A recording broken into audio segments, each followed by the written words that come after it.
ကဲဒါတပီဟိုtransfer လမ်းဒါကြက်ချန်စီအနာအခုပြမှာကပတ်လန်း22ပတ်လန်းမလမ်းရလာဖြူးနာပဲဒီမှာတဲပဲတဲဟိုမှာတဲဝင်လာပြီးတော့တောက်ကွက်ရှိမယ်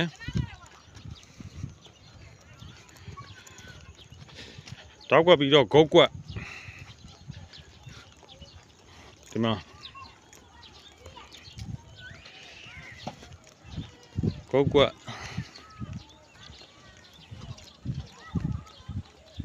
လမ်းလည်းဖြူးနာဟိုးမှာဘုန်းကြီးညောင်းအဲ့ဒါကြက်ချန်ဈေးကိုကြက်ချန်ဈေးဗတော့လမ်းကိုတဲပေါက်တယ်လမ်းဗတော့လမ်းဝင်လဲရတယ်ဒီဘက်က transfer လမ်းဝင်လဲရတယ်လမ်းကြီးကမှကားကြီးလည်းဝင်လဲရတယ်ဒီမှာရောင်းမှာဒီကွက်ဒီအိမ်ဘေးနားအမှဆိုင်ဘေးနားဒီမှာဒီကွက်ဒီမှာလောဆယ်ဒါကစုံကင်းဒီမှာဒီကြောက်တန်ထိဒ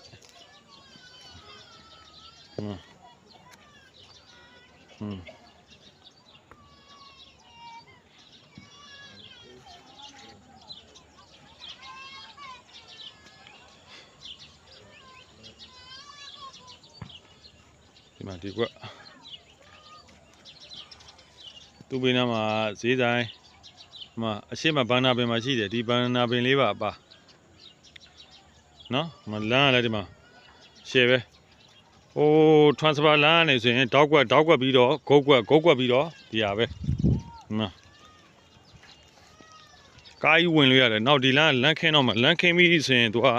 အခု2000ခေါ်ထားတာတွေက3,400ပဲ double ပဲသူကဒါပတ်လန်းကြီးလေကောင်းတယ်အဲ့ကြက်ချန်ဈေးနဲ့လည်းနီးလေးအဲ့ကြက်ချန်ဈေးလမ်းဗတော့ဈေးနဲ့လည်းနီးလေးဒီ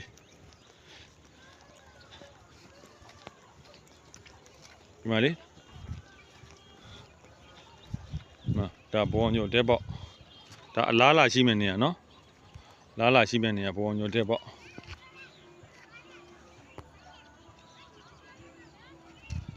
နော်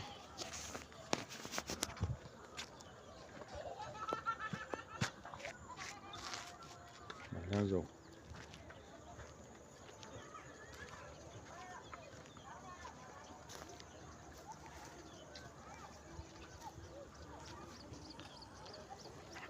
နေရာကောင်းလေး